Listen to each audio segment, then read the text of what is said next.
tala ngai oyo na ye solution na ngai ya suka eza kaka mobele pa na yo otikanga te rendez-vous ya balongi mabolongo rendez-vous ya baero losambo rendez-vous ya balongi mabolongo napusani kolukaka kaka yo lelo nayoki sango ya nzambe na bomoi oyano lya mituna bana bato oyanga yango yo yanolanga nzamba bilembo. Shalom, shalom bien-aimés dans le Seigneur. Bonjour, que Dieu vous bénisse. C'est bel et bien l'heure du rendez-vous, le rendez-vous des vainqueurs. Que Dieu change votre tristesse en joie. Et bienvenue dans ce moment précieux, ce moment de prières intenses du jeudi 29 mai 2025. Au microphone, vous reconnaissez la voix de votre frère Jean-Pierre Likonzi, toujours fidèle au poste pour la gloire de Dieu. Je suis très heureux de vous savoir nombreux en ce moment pour participer à ce moment de prière, pour rendre gloire à Dieu. Bien-aimé, notre Dieu aime qu'on le célèbre, qu'on l'élève, qu'on le glorifie, qu'on rend compte ses bienfaits. Il est merveilleux pour nous. Si tu vis, si tu es en bonne santé, c'est parce qu'il t'aime. C'est juste une expression de son amour envers nous. Je l'ai toujours dit, si cela dépendait des membres de nos familles, si ça dépendait de nos collègues de travail, des collègues serviteurs, on serait peut-être en ce jour conjugué au passé. Mais si nous tenons jusqu'à ce jour, si nous sommes en vie, c'est grâce à Dieu. Et c'est une expression de son amour envers nous. Voilà pourquoi nous sommes obligés de l'élever, de le célébrer, de l'exalter, de le remercier. La prière doit être notre vie. La prière doit constituer notre mode de vie. Olingyo mata, olingyo bonga, olingyo zala na kimia, olingyo longa bitumba na sena moi, zala mwasi ya mabondeli, zala mobali ya losambo, la prière, le rendez-vous des vainqueurs. Tu veux vaincre le combat de ce monde, demeure dans la présence de Dieu. La Bible dit prier sans cesse. Tika nzamba lola apambola yo, nzamba lola akokela yo. 2025, fo nzambe abongola tristesse na yo ebongwa na esengo. Kolela na yo ebongwa na esengo. Makambo makasi na yo ekoma pete. Impossible ya vie na yo ekoma possible. C'est ça l'objectif, même il y a émission où Nzambe a biso à cœur que tout demeurer na présence de Nzambe et saison oyo ezoke ndeti mukolo Nzamba kolinga to stopper mais lokola Nzamba yebisi biso na note to stopper, nous demeurons na kati ya saison de prières intenses auto-intitulé que Dieu change votre tristesse en joie. Nzambe ya lola abongola kolela na yo ebongwana esengo. Selon Jean chapitre 16 verset 20, en vérité, je vous l'ai dit, vous pleurerez et vous vous lamenterez, le monde se réjouira. Vous serez dans la tristesse, mais votre tristesse se changera en joie. Donc chaque chose a son temps. Il y a un temps pour pleurer, il y a aussi un temps pour rire. Et Dieu m'envoie pour te dire qu'il est temps au côté de la dimension pour Makambo échanger. Bien-aimé, tout ce que nous vivons sur cette terre, dans la chair, tire son origine en esprit. Tu dois travailler d'abord ton esprit, ton mental. Donc comment na Makambo eko bongwana. Nzamba voici l'homme kokela biso. Bien-aimé, la fois passée, naibaki na kozongisa yo pe to sambelaki kolandisa passage à Barque chapitre 4 verset 35 ozokita. Là, Dieu m'avait mis à cœur quand j'étais à Paris, naibako partager na bandeko sur ce passage. Et chaque fois que j'essaie de lire ce passage, j'essaie de lire cet extrait, bien aimé, Dieu est en train de m'inspirer encore des choses. Des choses. Nzambe azotindi kanga makambo ebele ezoya. Et j'en fais déjà tout un enseignement. Passage O. Marc chapitre 4, à partir du verset 35, Tinasuka chapitre. Nzambe a fongolé nga makambo ebele. Avec le temps, si Dieu le veut, on va en faire un enseignement. Toyeba pe na ko partager connaissance on Nzambe atalisi biso. Mais ya motuya ezanini. Nzambe azoloba na bayekoli, passons à l'autre bord. Esengeli toleka na ngambu. Toleka na ngambu mususu.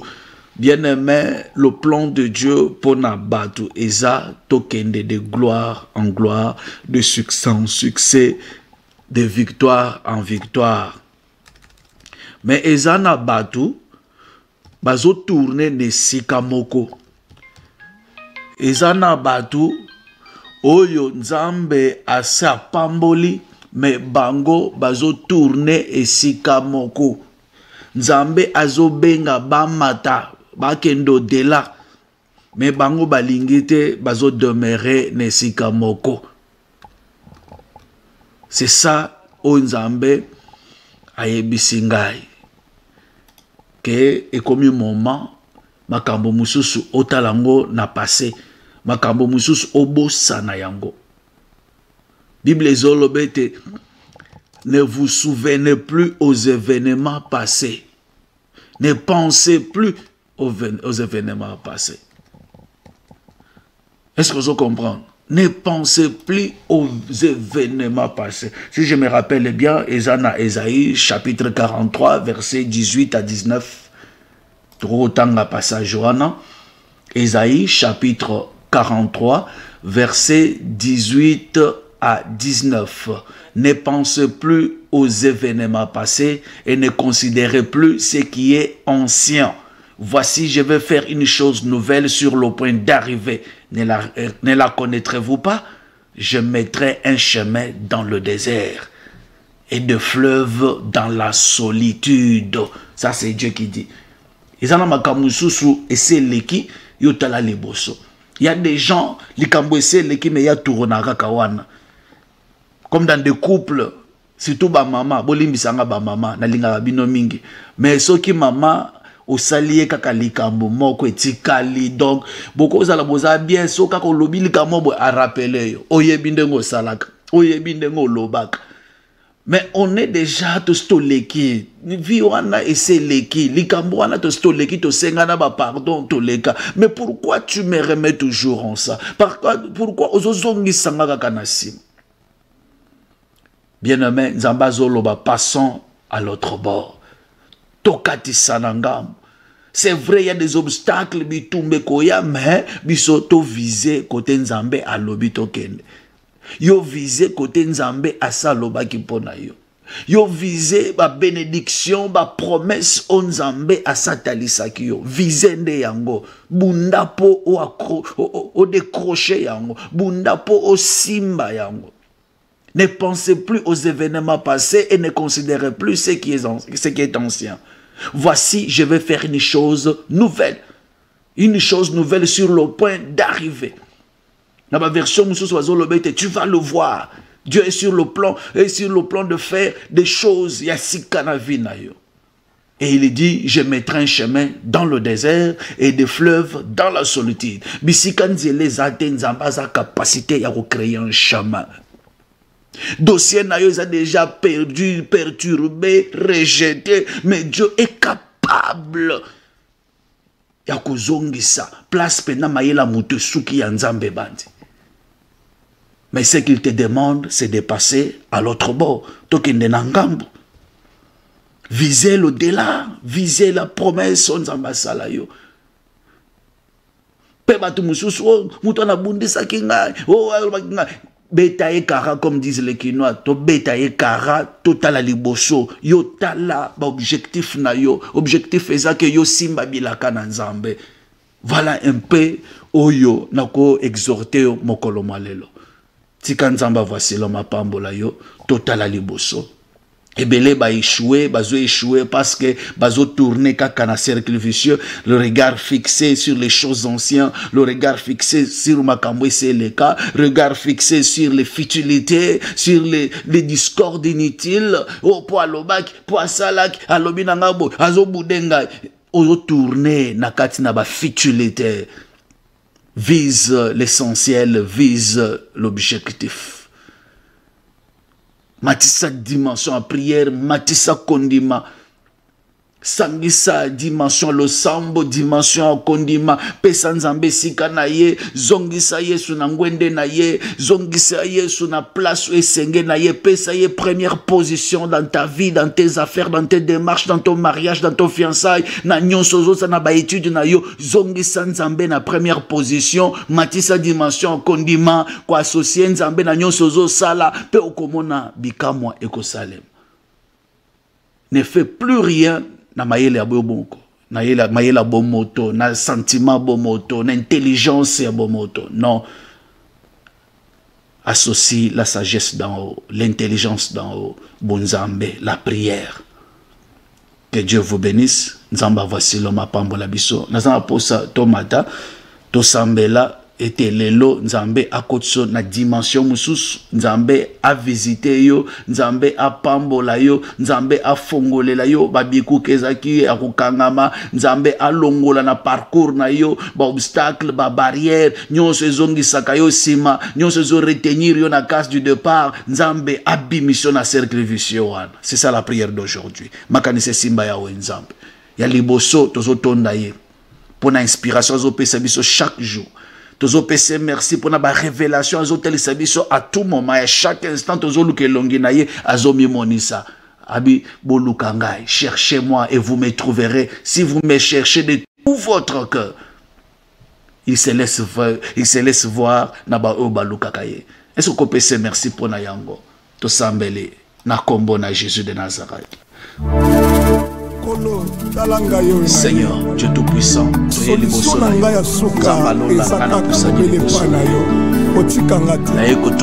Éternel Dieu Tout-Puissant.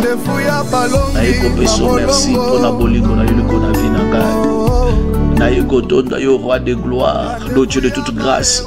Pour na bolamu ozo salelanga chaque jour, pour na ba révélation ozo fongolelanga, pour na connaissance ozali ko pesanga Yahweh ozali ko fongola entendement nanga, ozo fongola les oreilles spirituelles pour saisir ta volonté, comprendre ce que tu veux de moi. Raison pour laquelle je m'approche en ce jour pour na ko pesa yo sous merci.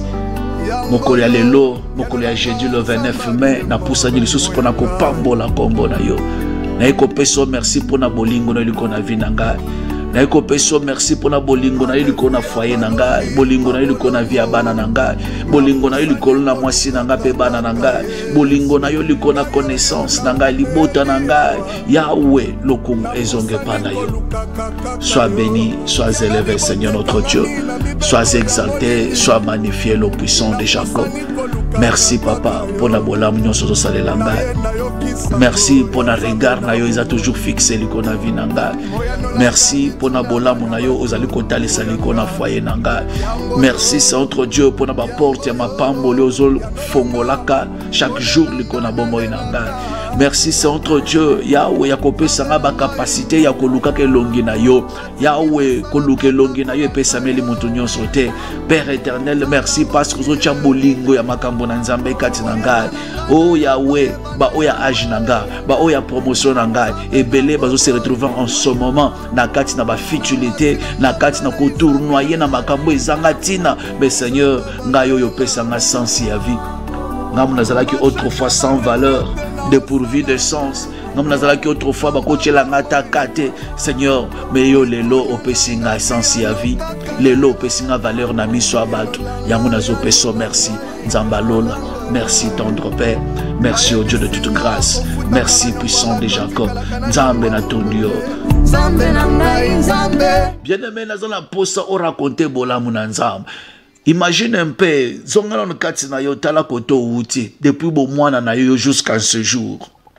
Combien d'obstacles leki, combien d'accidents ont raté, combien de makambo makasi telema na nzela na yo. Mais à chaque fois, nzambe abimisaka yo toujours molongi.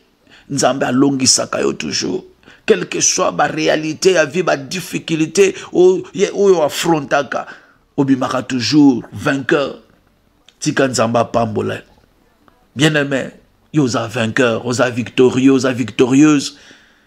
Est-ce que vous racontez bolam na nzambe? Nzamba lingaka ba raconter ba bienfait na ye. Ba beta masolo ya bolamo ya sala. Azo ibisa Moïse azo lobete ngai nazo bimisa bino na Egypte.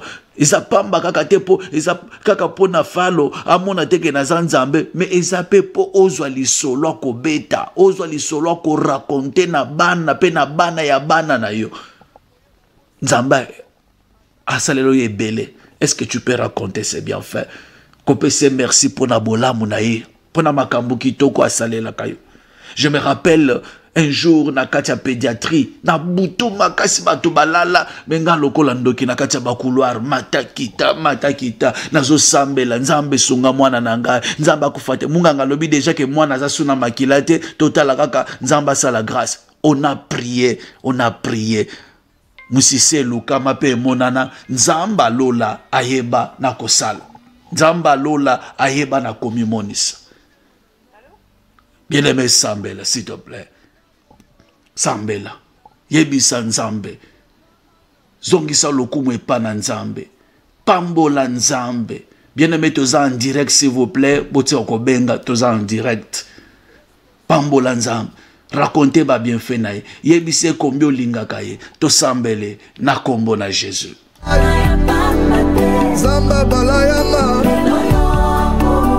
Bachena ba retraite na osala Zamba bomoi Nituna nanga biano kaka na yo Yanolanga Bayebisinga ofutaka banongwa batotikalaka na nyongwa motote Zambe na ngai, Zambe na ngai Nanga moko Na yebi ofutaka banongwa bato ya ngonga na ye Lelo yo Mopangwisa pinjoli yako pangwisa yanga yoyo Lelo yo Bayebisinga otikaka batote balelaka Lelo yo le roi de gloire Yahweh tango nazota la bolamu na yo liko na vie na ngai bolamu no liko na libota na ngai quand je contemple ton amour liko na bandeko na ngai liko na baboti na ngai Éternel nazangaka na koloba nazangaka na maloba nazo comprendre combien tu m'aimes Seigneur notre Dieu. Je comprends combien tu m'aimes depuis mon bas âge, Éternel, ou épargnant na ba maladie ndenge na ndenge. Na ba intervention chirurgicale, Père éternel, nazo komi kuta na ba cicatrice na nzoto. Ta on a bet na tuni le soleil pa mama zolo bete tango zalaka na 4 mois, 3 mois, basalaka yo opération. Oh Nzambalola na ajoana. Na yebaka eloko te me obatela ngai parce que tu savais que un jour na kotelema na kosalela yo. Yango nazo peso merci parce que ozanzambo wapi obatela kaba oya yo obatela kaba oyo zana bango mission na ton Dieu éternel Dieu kumama netolama sanzolama alléluia Jésus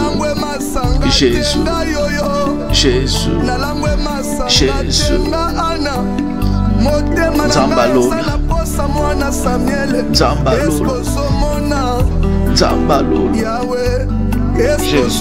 Jésus.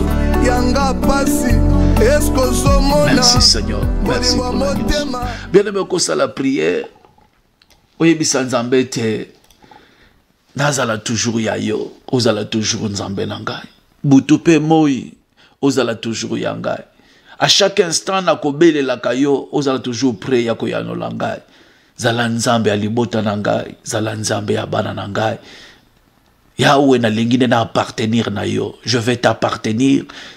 Mes enfants doivent t'appartenir. Ma famille doit t'appartenir. Yebiseke na lingine na appartenir na yo, na lingine appartenir na mutu amukilite, na appartenir na famille ya biologique te, mais na zalande ya yo. Mayele na ngai, nzoto na ngai, nyonso ya ngai, ebana ko servir yo. To sambele na kombo na Jésus. Alléluia.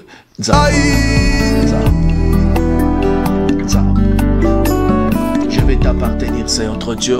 Moi et ma famille, nous voulons t'appartenir. Moi et mes enfants, moi et mon foyer, nous voulons t'appartenir, Seigneur notre Dieu. Nous voulons être à toi chaque jour, à chaque instant. Tolingito zalaya yo, Père éternel. Nzambe na nguya nyonso, Nzambe mokeli. Éternel, le Dieu des armées. Nzambe mokeli. Le roi de gloire, le Seigneur de Seigneur. Nalinko appartenir na yo nzambe, nalinko zala ya yo. Nalinko zala ya yo, c'est entre Dieu toute ma vie, je vais te servir, c'est entre Dieu Père. Pe nalingi o régner na vie na ngai, nalingi o tomba na bomoi na ngai, nalingi o konza na vie na ngai, Seigneur notre Dieu. Jésus. Jésus. Jésus. Jésus.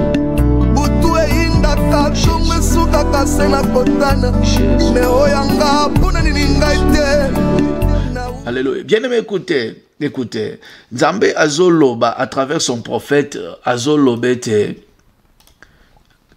Bobosana Mayemaleka. Ésaïe 43 verset 18. Ne pense plus aux événements passés et ne considérez plus ce qui est ancien. Voici, je vais faire une chose nouvelle sur le point d'arriver. Ne la connaîtrez-vous pas? Je mettrai un chemin dans le désert et le fleuve dans la solitude. Nzambalo lazana makoki yako créer nzela bisika nzela ezate. Aza capable yako sala ya minene place maela mutesuki ya ye nzambe ebandi. Yazana posa place oza yebisa nzambe tenkolo na kanisi pe makambo akala nazo tourner pe mingi na cercle vicieux. Des fois nazo kanisa makambo eleka ezo kende ko déprimer nga de plus en plus. Ezo sala kende ko bebisa makanisa nga de plus en plus. Ezo pesa nga ba stress de plus en plus. Seigneur, que ton esprit me guide, que ton esprit m'inspire, na mon aliboso. Mon regard est à la fixer vers les bonnes choses, vers la bénédiction à venir. Regard nanga est à la fixer vers makamba kitoko ezo ya na vinangai. Molimu na kambangai, molimu na yo a diriger ngai, a tambwisa ngai. Yahweh, na longwa na makanisi na ngai elongwa na kati ya makambo eleka, na kati ya basotis, na kati ya makambo oyo ezo pesa lokumu na yo te. Que l'Esprit de Dieu m'oriente et me guide vers l'élévation, vers la richesse, vers les bonnes choses. Oyo, eko sepeli sa moli munangai, o eko sepeli sa libota nangai, to sambele na kombo na Jésus. Jésus, Jésus. Sambela bien-aimé dans le Seigneur. Sambalola. Molimuna ya wanya, molimu ya sagesse pe intelligence, e banako kambayo, e banako diriger biso. Molimu ya bonzambe, molimu santo e banako kamba biso. Na mayela bomoto toko sale loko moko te na sena moi. L'intelligence humaine, sagesse humaine toko tourner ne sika moko e toko bima ba perdant. Yango to sengi molimu no ya bwanya nzambalola, to sengi sagesse d'en haut, l'intelligence d'en haut. E banako kamba biso, te banako tambola na kati ya l'excellence éternel Dieu. Te tambola sur le chemin d'excellence, sur le chemin de la réussite. Éternel Dieu, molimuna akambangai, molimuna yo a dirigengai. Cher Saint-Esprit de Dieu, cher Saint-Esprit de Dieu, okambangai, otambusa via bananangai. lola obongwani te mokela lola naina makolo na yo puissant de Jacob naina makolo na yo Père très saint. Nul n'est comme toi, nul n'est semblable à toi, éternel. Tu es Dieu. Ozanza. Osala kamine na vie na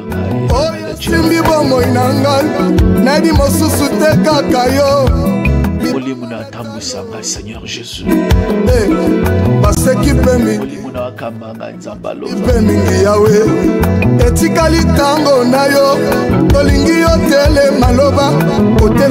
Bien-aimé, écoutez. Bible izoloba boy. Passage totani nzambe azoloba tokatisa na ngambo. Passons à l'autre bord.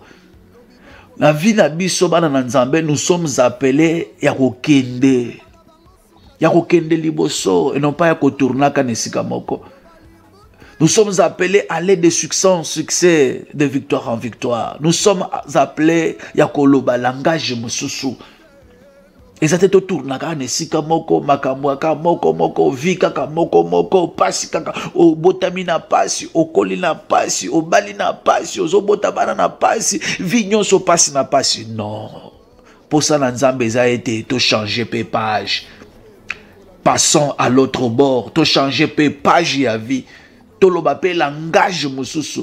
Bisika impossible, les là qui possible pe comme to les capé au-delà, to tato la pe monenanza. C'est ça le plan de Dieu, c'est ça la volonté de Dieu. To passer dans ngambu. To les cap obstacle nyonso, to kendo de là, quel que soit ma barrière côté les mananzela na biso, pour ça na nzambe za été to les cas, to kende to atteindre objectif. Mais ebele bazo atteindre objectif parce que bazo zongi samakanisi na sima. Bazo zo ba résolution sans quoi associer nzambe. So tangi na passage oyo, otangi récit oyo, ba yekoli ba koma ko sala makambo na ndenge na bango Yesu azawana me olie batu na ye maître to sala nini me balingi ba salela expérience, ba salela intelligence na bango, ba salela savoir na bango. Et c'était peine perdue. Boate banda kozinda, boate banda kokende. Jusqu'à ce qu'il fallait réveiller le Christ, fallait que yebisa nzambe, ne t'inquiètes-tu pas de ce que nous périssons, ne atelemi à ça l'intervention. Zonga un peu plus loin, dans Ésaïe chapitre 30, verset 1er, bien tangapeka chapitre mobimbo, comprendre, nzambe azolba malheur aux enfants rebelles qui prennent des résolutions sans moi et qui font des alliances sans ma volonté pour accumuler péché sur péché. Pour accumuler péché sur péché. Ma résolution mususozoa, ma alliance mususo mikotisa inconsciemment, les lois ils ont bloqué vinayo. Et Dieu me dit à te dire, Dieu m'inspire à te dire dans moi lelo qu'il y a des choses faut bongisa ensemble. La Bible dit revenez à moi et je reviendrai à vous. Est-ce que tu peux revenir à Dieu pour reconnaître l'alliance au sala inconsciemment, même dans la pongi au sala l'alliance. Aux décision musu sans quoi associer nzambe. Les lobois tu as vu na yo ezo zinda. Les lobois tu as vu na yo ezo avancé te. Ba barrière est télémélio. Mbonge tourbillon, obstacle y a vie est télémélio. Parce que tu as eu à faire des résolutions, à prendre des résolutions sans Dieu. Tu as eu à prendre des résolutions sans le Seigneur. Et tu as fait des alliances sans la volonté de Dieu. Tu as accumulé péché sur péché. Et aujourd'hui, ils ont bloqué on dit là. Avant de passer étape, na trouvé grâce pas na yo nzambe. Ba résolution na sala. S'il y a des alliances cachées na kota, ba bombe la kanga ngome lelo e kanginga. Na mi koti ça inconsciemment, involontairement, et je me retrouve na kati na ba blocage lelo. Je me retrouve na kati na ba difficulté. Seigneur, étant ta main de miséricorde, n'a trouvé grâce pas na yo, compassion na yo etalanga, limbi sanga, pebi misanga na kati na ba alliance oh, tous meli, tous sambeli na kombo na Yesu, sambela bien-aimé dans le Seigneur, alléluia, Jésus. Yaya, liloba na yo, assurance abomo inanga, papa, pour reconnaître l'alliance de Sala. Ma résolution de joie. Ma résolution, tozo pe ma alliance, to sala, sans volonté na yo, to associé yo te na ba décision mususu ya vie, o lelo izo condamné biso. O lelo izo kungisa biso. O lelo eke ko kanga ba vie na biso. Lelo izo landa biso na bana na biso. Tokenda okota ba alliance cachée, ba alliance mususu tokota mo involontairement. Peut-être dans Zela Bilé, tokota mo involontairement, même na sapongi spirituellement na bandoto, ba kota biso na ba alliance mususu tozo reconnaître tenzam, mais lelo ekangi biso. Raison pour laquelle tu n'es pas na yo nzambe. Yango tu n'es pas na yo mokeli na lola. Tu ko senga ngolo na yo nzambe. Otala biso na sena bwanya na yo. Otala biso na sena ngolo na yo. Otala biso na sena compassion na yo nzambe. De trouver grâce liboso na yo c'est notre Dieu. Yeba na kokango la biso pe ko bibisa biso na kati na mabulu. O itomi kotisa. Olongisa biso kati bitumba. O mabulu itomi kotisa. Obibisa biso na kati na mabulu to mikotisa. Obibisa biso na kati na mabulu to mikotisa na kati na alliance to mikotisa. Éternel Dieu, nzamba lola, nzamba nguya nyonso. Libanga na bileko na seko nazana mosusu te. Nazana mosusu te bobele yo Yesu. Nazana mosusu te bobele yo libanga na bileko. Tanda loboko ya bonzambe, tanda loboko ya nguya, tanda loboko ya seigneurie likona vinanga. Maloba langage monsieur c'est entre Dieu. Limbisa c'est entre Dieu. Ba manquement nangai, ba désobéissance nangai. Limbisa ba désobéissance nangai. Nakenda ko sala ba alliance sans ko consulter yo. Nakenda ko sala ba résolution sans ko consulter yo. Lelo ezobeta ngai. Yango na ko lela ngolo na yo. Mawa na yo likona vinangai. Tanda loboko ya bonzambe c'est entre Dieu. Tanda loboko Père de grâce. Tanda loboko Roi de gloire. Tanda loboko Roi de gloire. Tanda loboko Roi de gloire. Tanda loboko Roi de gloire. Tanda loboko éternel notre Dieu. Tanda loboko mokeli. Ozanzambe mokeli. Nazana mususu te bobele yo Yesu. Aie pitié de nous. Bibisa biso na kati na ba résolution auto sala sans yo. Bibisa biso na kati na ba alliance auto kenda komi kotisa sans volonté na yo. Lelo izo kanga biso izo étouffé ba démarche na biso izo étouffé ba makambo nyonso tozo sala nzambe. Tanda loboko Yesu.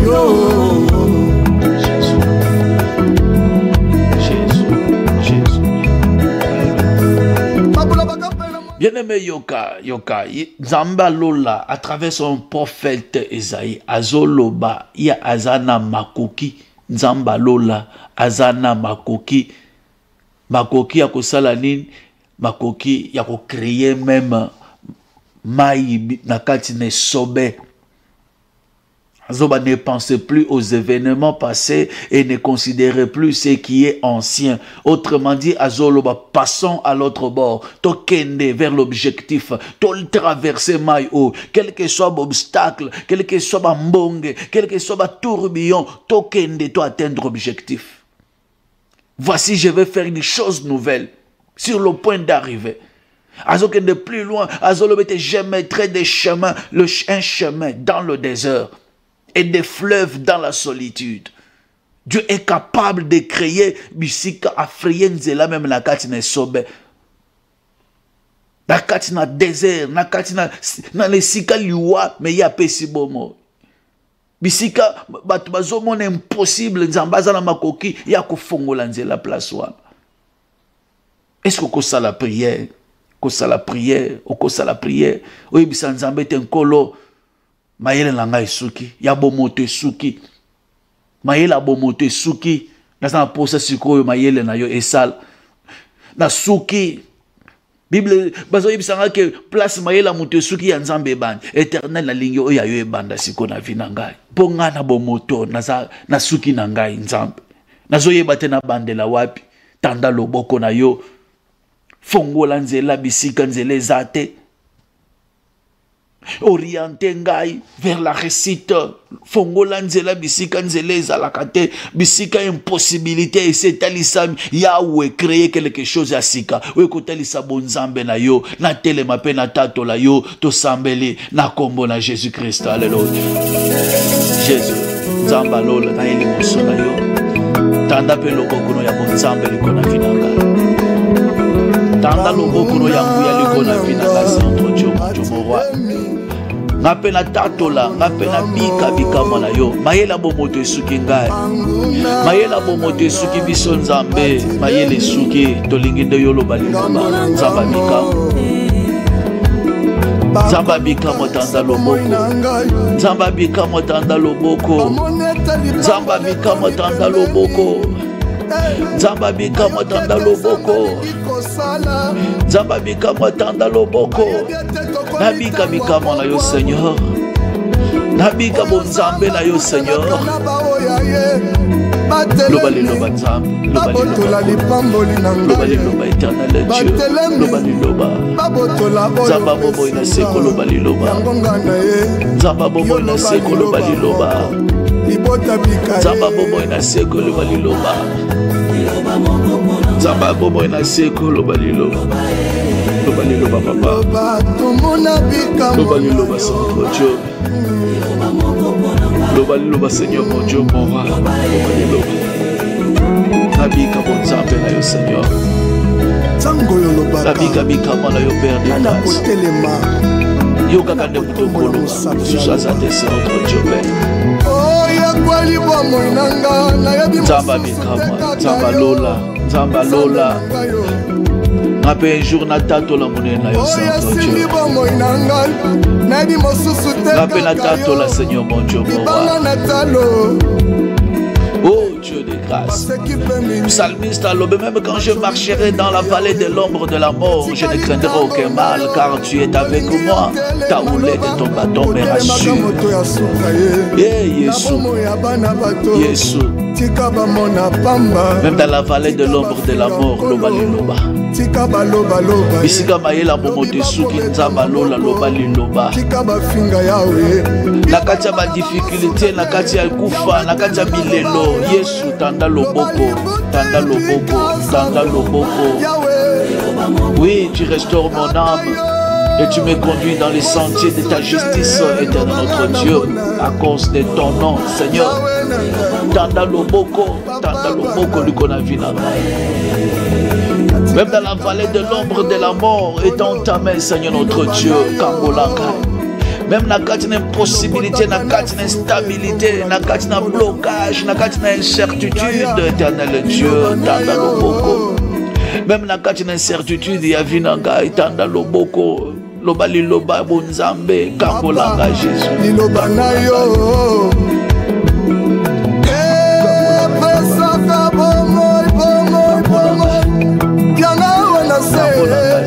Natalela nani Natalela kaka yo yaya Musunya toka maseyo Liloba na yo nazozela Ata mokili basi balobi Atwakatie basi balobi Libota basi balobi Batata masi basi balobi Banokope basi balobi Etikali yaya loba Liloba moko nabika Jésus, loba liloba. Bien-aimé Sambela, David Azolobet, l'Éternel est mon berger, je ne manquerai de rien. Psaume 23. Il me fait reposer dans le vert pâturage. Il me fait diriger près des eaux paisibles. Bien-aimé Nzambo Bongwanité, il est le même Dieu. Oh, Yatambusaka David sur les eaux paisibles. Yatambusaka David dans des verts pâturages. Il n'a pas changé, il est le même. Oh, Yatambusaka restaurer âme, il y a David, il n'a pas changé. C'est lui qui a conduit David dans les sentiers de la justice. Il n'a pas changé. David dit, quand je marche dans la vallée de l'ombre de la mort, je ne crains aucun mal, car Dieu est avec moi. Ce Dieu-là n'a pas changé. Est-ce qu'il ne peut pas le faire pour toi aujourd'hui? La Bible dit, il est le même hier, aujourd'hui, éternellement. Éternel Dieu. Bien-aimé Sambela, Yebisan Zambé te mope pasike souffle na vina yo.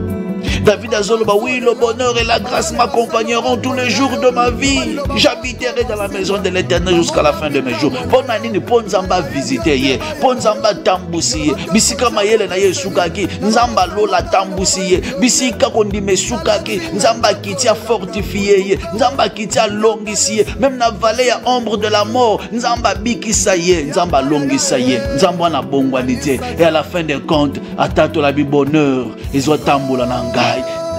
Bozue ko tambola na ngai, ngolu na Nzambe ko tambola na ngai. Bien-aimé yebisa Nzambe te ngolu na yo tambola na ngai, bonheur na yo accompagner ngai, élévation, richesse accompagner ngai. Impossible comme possible na vie libota na ngai. Aza Nzamba bongwanite. Oh Jésus, toi liboso na yo papa. Loba liloba, loba liloba. Nanya epa na yo azonga ndenga yaki. Qui peut te faire confiance à yo qui s'amasoni Nzambe? Jésus. Yahweh, Sindelelanga motema, Sangana Kinya, Talatata Nasima. Alléluia. Bien-aimé Yoka, nalingi to insister, requête. Oyebitango Nzamba saleli David makamba kitoko.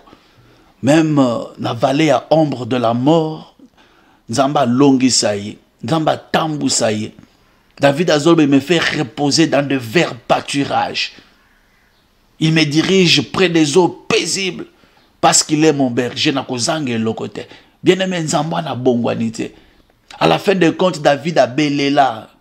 Psaume 23, verset 6, oui, le bonheur et la grâce m'accompagneront tous les jours de ma vie. Et j'habiterai dans la maison de l'Éternel jusqu'à la fin de mes jours. Tangu bolamu, bozui, bomengo, ngolu, ezotambola na ye, alobi, ngai na kotika Nzambe te. Bien aimé, Nzamba lola, aza obligé à kosalela biso, poto wanga na yete. Aza obligé à kopambola yo, po wanga na yete. Aza obligé à ko visiter yo, po yo pe wanga na yete, po okoba kotato la monene na ye. Place pas comme bazo chola Nzambe yozo bate botika. Je connais ce Dieu. Tala nazalaki boy. Nakati na vallée à ombre de la mort abiki sangai. Nakati na incertitude ya vie mayele sukaki. Mais Nzambo a créé situation musu tala lelo vinanga efongwama. Il est Dieu. Nasa posa oyebisa ye. Reketa suka supplication ya ngoi. Yebisa ye nkolo bimisanga na libulu ya famille, libulu ya échec, libulu ya instabilité, libulu ya condamnation ya famille. Soki kombo nanga bachango na liste ya famille ya batu babonga kate. Kolo nga na sala exception. Ngana sala exception na bimi na famille na ngai po un jour na koma canal ya bénédiction na koma source ya lipamboli. Souffle un vent nouveau dans ma vie. Tosambele na kombo na Jésus. Nzambalo mope pasika na vie na ngai. Souffle mope pasika na libota na ngai Nzambe. Tika ba mona pamba, tika ba finga kolo, tika ba loba loba ye. Lobi ba kobeta maboko. Mope pasika na libota na ngai. Mope pasika essouffler na vie na ngai. Mope pasika essouffler na libota na ngai, na foyer na ngai, na bana na ngai. Qu'un vent nouveau souffle. Oui Seigneur, qu'un vent nouveau souffle dans ma vie. Qu'un vent nouveau souffle dans mon foyer. Ya utuzan posa to raconter bolamu na Nzambe. Quand la biso la condamnation ya famille, na échec ya famille, instabilité ya famille, condamnation ya famille, Yesu tanda loboko no ya bonzambe, bimisanga na kati na libulo, bimisanga na kati na ba condamnation o, bimisa biso na kati na échec ya famille ezolanda biso Seigneur, bimisa biso Seigneur, quand la biso Père de grâce, lobi pe to tato la monene na yo, lobi pe to raconter ba bienfait na yo Seigneur. Papa, liloba na yo. Saka bongo Yana wana se Natalela nani Natalela kaka yo yaya Musunya koka maseyo Liloba na yo nazozela Batamokili basi balobi Batwakati basi balobi Libota basi balobi Batatamasi basi balobi Banoko pe basi balobi Etikali yaya loba Liloba moko nabika Kolo Liloba na yo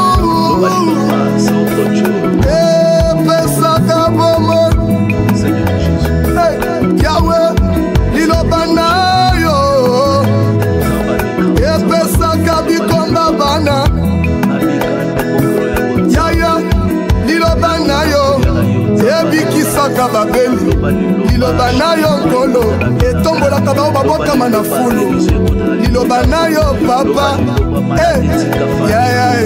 ozozela se loba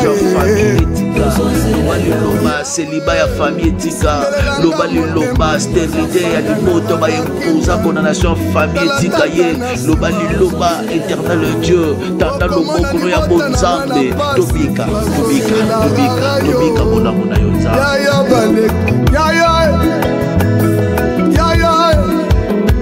yaya baleki bazozela yo bikomba bazolela bazolela se loboko na yo loba liloba moko basimba bamona bikamwa na yo bayebi yo te bayeba yo yolobaki okotia bokeseni na babasalelaka yo na babayebi yo te tala ntina tokolelaka tupemo yaka yesu osunga liboto tobika bonzambe na yo roi de gloire. Alléluia. Jésus.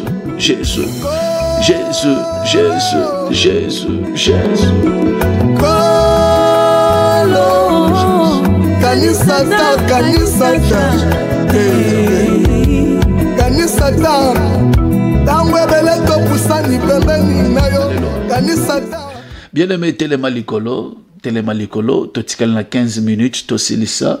La lingui, c'est 15 minutes, et à la 15 minutes, il y a combat, 15 minutes, il y a renversement des hôtels de Baal, 15 minutes, il y a changement de vie, 15 minutes, il y a victoire. Oui, il y a rendez-vous de vainqueur. Avant aussi, yo phobima victorieuse, phobima victorieux. Téléma likolo, téléma. Bien-aimé, tout ça la prière. Bible malheur, dit l'Éternel, aux enfants rebelles qui prennent des résolutions sans moi et qui font des alliances sans ma volonté. Or, la volonté de Dieu, c'est quoi? La volonté de Dieu est ça, okende nangambo. Passons à l'autre bord. On doit aller de l'autre côté. On doit atteindre nos objectifs. C'est ça la volonté de Dieu. On doit vivre la volonté divine, l'abondance, la richesse, la paix, l'harmonie. Volonté yangwana. Mais pour avoir ces choses, il y a certains qui ont touché à des gris-gris, bakei balandi banganga, bamusu basali ba alliance ya kindoki, bamusu na ba famille na bango, basi ba tia ba kombo na bango na liste, basali bango ba cérémonie avant même bango ba botama. Et ces choses-là, nzamba zo tchango na mutu na yo. Vous avez fait des alliances sans consulter Dieu, sans sa volonté. Vous avez pris des résolutions sans lui. Les lois ils ont condamné. Les lois ils ont kangavi abato. Naza poso kiti sa moto na nzambe. Quelle est cette alliance o esalema na vie na bino, esalema na famille na bino? Il y a une alliance cachée. Oh les lois ils ont pesé. Spirituellement tu sens qu'il y a quelque chose qui ne va pas. Moto na nzambe kita. S'il y aurait une alliance cachée, une alliance que la famille avait contractée, yolukutuna no botamite basi basalaki ou bien tango botami ozana mokilo ezana likambo moko salaka sans consulter nzambe lelo ezo peser likona vie lelo alliance on est condamné ezo kanga yo ezo peser même likona bana ozo bota. Tu vas invoquer le feu de Dieu moto na nzambe kita et que de ko détruire ba alliance nyonso ya molili ba résolution nyonso tozo asanzambe oye koma kole likona biso elinko tika biso te atato stobo yango me bango bazolanda ka biso kaka e komi lokola ba nyongo e komi lokola ba créance bazo ya pona kozwa ka chaque fois moto na nzambe kita moto ekende ko panza baliance wana ba résolution wana eyamba moto ezika epanzana to sambeli na kombo na Jésus sambela bien-aimé. Alléluia, alléluia, alléluia, alléluia. Moto na kombo na Jésus, na kombo na Jésus, na kombo na Jésus, na kombo na Jésus.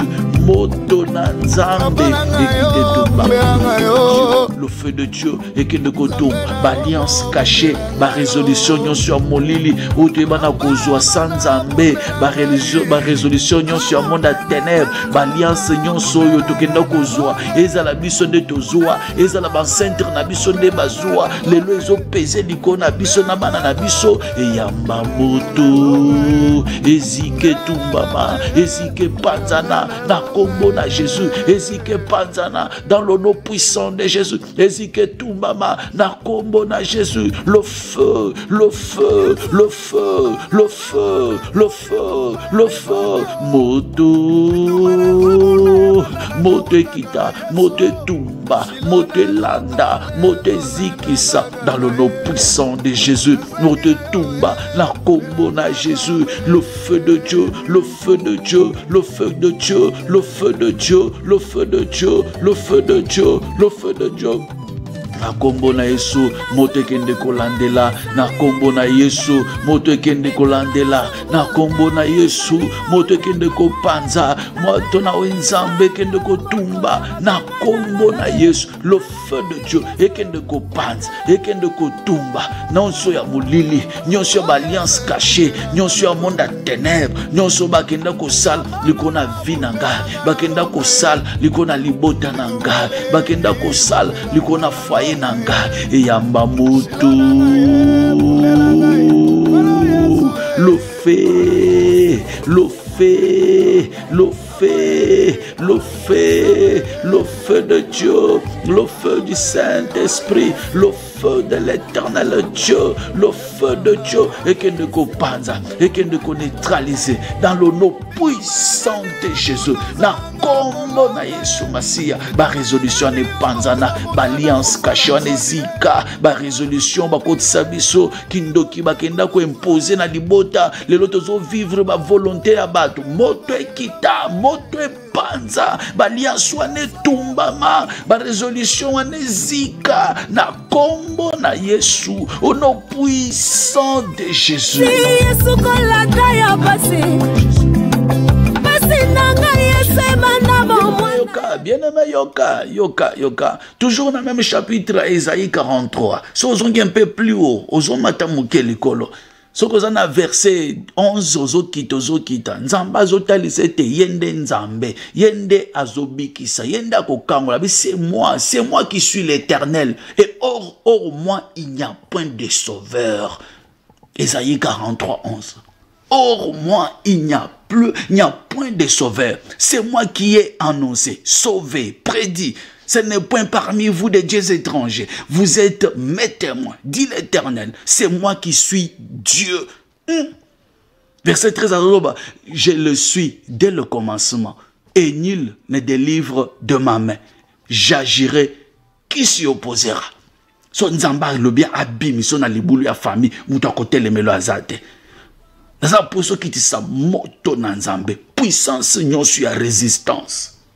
Nyonso ezali ko empêcher yo mata résistance tabozo sambe zo mona les situations la même situation qui revient même situation même chose même réalité qui revient tout le temps dans ta vie dans la vie de tes enfants même maladie qui revient tout le temps que le feu de Dieu descende nzamba zolobete j'agirai et qui s'y opposera tu vas invoquer ton Père le Dieu tout puissant l'Éternel des armées le feu dévorant akita na vie na yo puissance nyonso opposition puissance nyonso résistance ezali ko demeurer na vie na yo ezali ko continuer ko clouer yo na se eyamba moto etumbama to sambeli na kombo na Jésus le feu moto na wenzambe kita moto na wenzambe panza moto na wenzambe landela moto na nzambe tumba moto na wenzambe zikisa le feu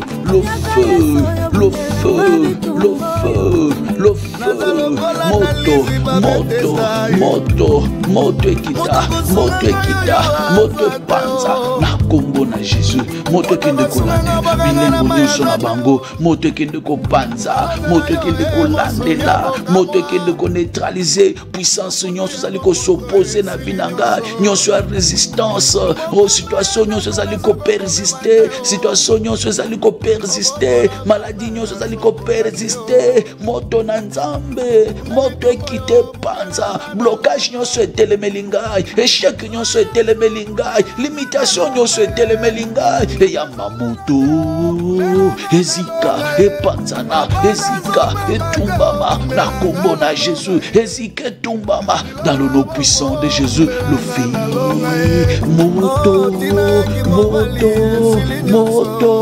moto ekita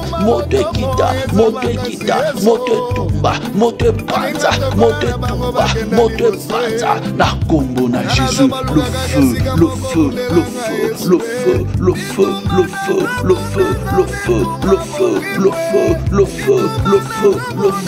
moto ekita bien aimé yoka tozokoba na bike Nzamba ko visiter biso après prière il faut mouper pasika essouffler na vie na yo après cette prière il faut qu'un vent nouveau souffle dans ta vie, qu'un vent nouveau souffle dans tes fiançailles, qu'un vent nouveau souffle dans ton mariage, dans ton foyer, dans la vie de tes enfants, qu'un vent nouveau souffle. Nous sommes toujours dans Isaïe 43, un chapitre très riche. Nzamba Zolo Balin. Je le suis dès le commencement.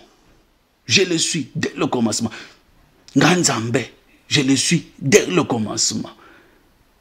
Ezana mutu mokote a telemelinga. Ezana mutu mokote a telemelanga a longa mokote. J'agirai qui s'y opposera. Nasona telemina pambolo nazomona mutu ako telemelate. Ainsi parle l'Éternel, votre rédempteur, le Saint d'Israël. À cause de vous, j'envoie l'ennemi contre Babylone. Et je fais descendre tous les fuyards. Nako panza bango. Verset 15 azoloba, je suis l'Éternel, votre saint, le Créateur d'Israël, votre roi. Ainsi parle l'Éternel, qui fraya dans la mer un chemin et dans les eaux puissantes un sentier. Il est Dieu. Abongwa dite. Place maïla mutesuki yaye bandi. Place maïla mutesuki yaye bandi. Nasana poso ça la prière bien-aimé dans le Seigneur. Impossible comme possible na vie na yo. Barrière wane kweya, échec wane longwa. Instabilité ane longwa situation nyonso zozangisa yo esengo oyo epesaka yo soni so kanisa ozomikuta lokolo so échoué na vie bien aimé o échoué te comme mona pamba te comme négligé pété belela moto que le feu de Dieu quitta blocage ane longwa barrière ane kweya to sambeli na kombo na Jésus. Alléluia. Dieu de grâce. Nzamba lola moto na yo ekita moto ya bonzambe moto na nguya ekite panza dans le nom puissant de Jésus le Fils.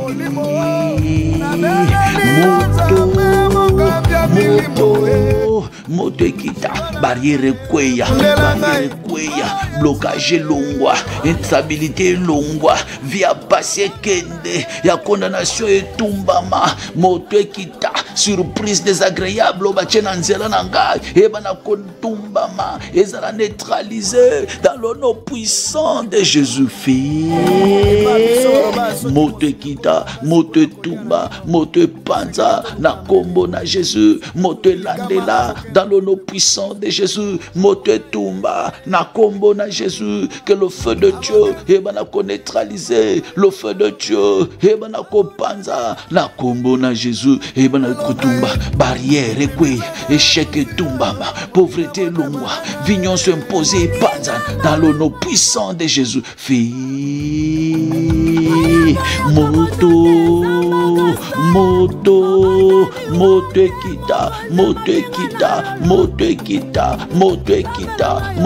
panza dans le nom puissant de Jésus-Christ. Alléluia. Bien-aimé, ne pensez plus aux événements passés. Ne considérez plus ce qui est ancien.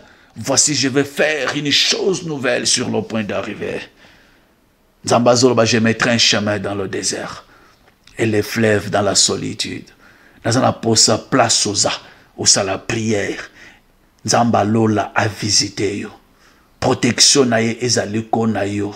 nyonso eza posa motema na yo osimba yango, osimba yango, osimba yango, et à la fin de compte au publier louange à bonzambe, au tatola, au kumisa ye pona bola mwasali. Yebisa nzambe te, il est temps kolela nanga pe esila opangusanga maya misu, protéger foyer nangai, protéger bana nangai, fongolela nga banzelo ekangami pe lipambolo na yo evanda liko na vi nangai. Prière na sali oyo ebota mbuma na simba bilembo ya prière oyo tosambele na kombo na Jésus. Sambela, sambela, sambela, nzamba lola, nzamba bika moto yepa na yo. Kaka yonde mutoko sala, kaka yonde mutoko pambola. Tozongi na makolo na yo nzamba bika mwa. Po bongwanite, nzamba sala, ba prodige pe ba miracle. Tu es le même, tu n'as pas changé, Seigneur. Tu es le même, tu n'as pas changé, Seigneur. Nous voulons, Seigneur, que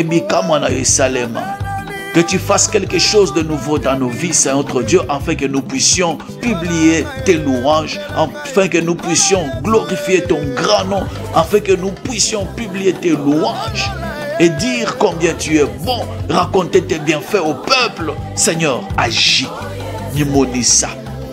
Révèle-toi, manifeste-toi. Totato la bonzambe, totato la monene na yo. Dans le nom puissant de Jésus. Prière oy ebo tambouma, prière oy ebo tambouma. Bilemboa prière oy to vivre yango, to palper yango. Et c'est là dans le nom puissant de Jésus-Christ. Na kombo na Yesu. Ne te bonne le bon éternel Dieu. Alléluia. Bien-aimé, écoutez, tout comme une souka, ozo senga protection likona vina yo.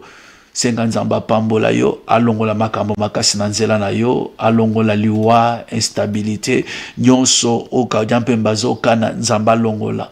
Pe oumela na kati na protection na ye, bana misala nyonso e demere na sa bonzambe na yo, sur bonzambe na ye, surprise nyonso ya mabe e longola nzela na yo, to sambele na kombo na Jésus. Éternel Dieu, nzamba nguya, nzambe mokeli, toeli boso na yo parce que nzambe nzambe yo kaka losambu nzambe apambolaka nzambe abikisaka nanye aya epa na yo azonga ndenga yaki nanye apesa yo confiance ayokisa masoni. Éternel Dieu toeli boso na yo pe tozusukisa mete prière tosali oyo eboti mbuma pe bana na yo bakopali pe bilembo ya losambu oyo nzambe abikamwa obongwanite. Nzambo afongola banzela na kati ne sobe, nzambo afongola nzela na kati ne bale. Tu es le même Dieu, tu n'as pas changé. Ça a quelque chose na vie abana na yo. Seigneur na sengi protection, na sengi loboko no yanguya e batela bango moko pe mususu aumel na sena sécurité na yo.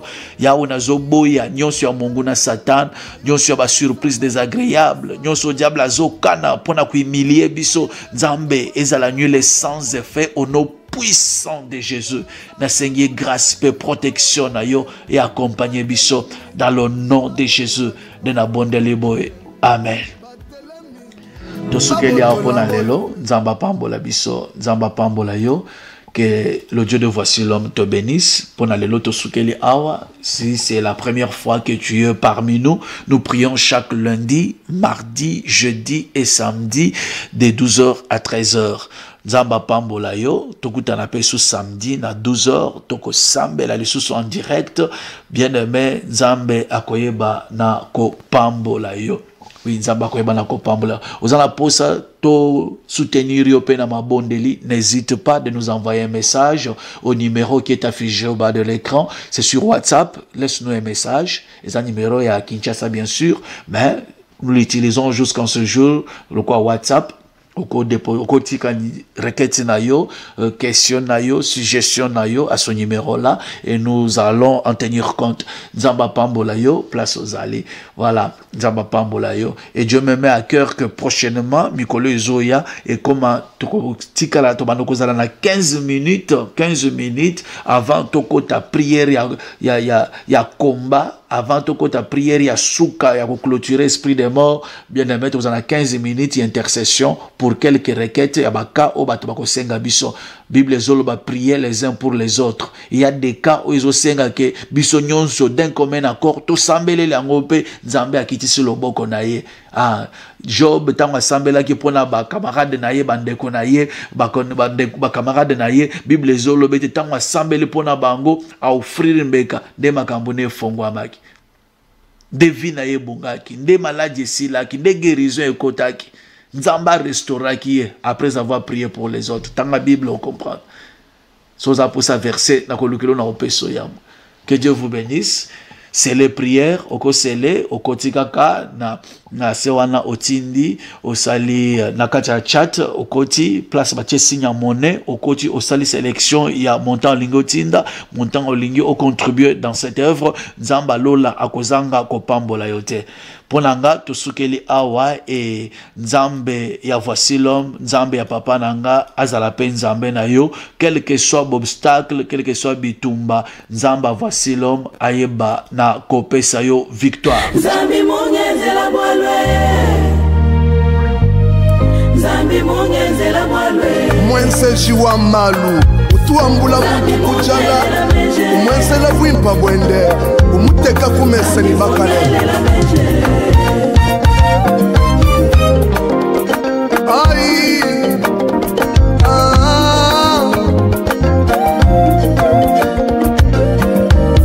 Nzambi mungenzela bwalu chamila yuwani wangenzela bwalu chamakana ngenzela bwalu umfachi mwelela menzi Nzambi mungenzele wanyimema wanyimema kaya mulu makaya ngenze dibwalu chamila ya ngenze dibwalu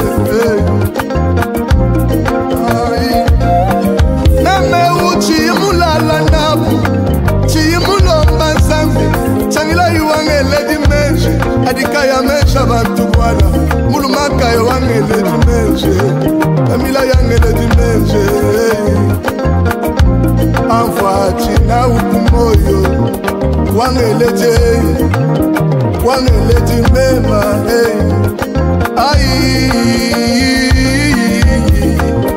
musambu chitumwimba nema mwimba chindale musambu wa bwimba wa Nzambi chamakanda wani mema senga mutu wanya Jesu wane chimpwani weyo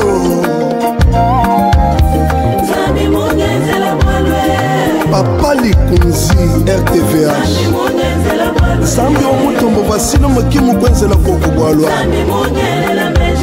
Patrick Mukeba Wimpo wa Nzambi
Kilonda wamesu alumimi wamakasabuga muga mitako senda wane kabo mushalaka ya mema chini Musambi wamujulwe wakwenda nenda yepo Wansambi wakwenda nenda mwipo kumuna waye yasenda mutu wanyu Nzambi mupishe bane ukumba bwanyi bwa shikilelwe yo apunye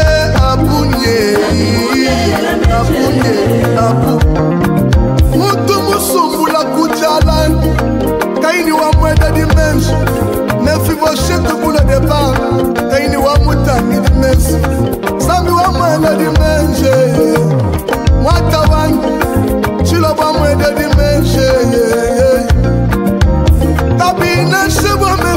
tunage na shadisambila densa toma bilaiwani kumi kuna mibanda to mwela maiwani shada ituwensa muchiva jenda chumbusha bavela kujala baba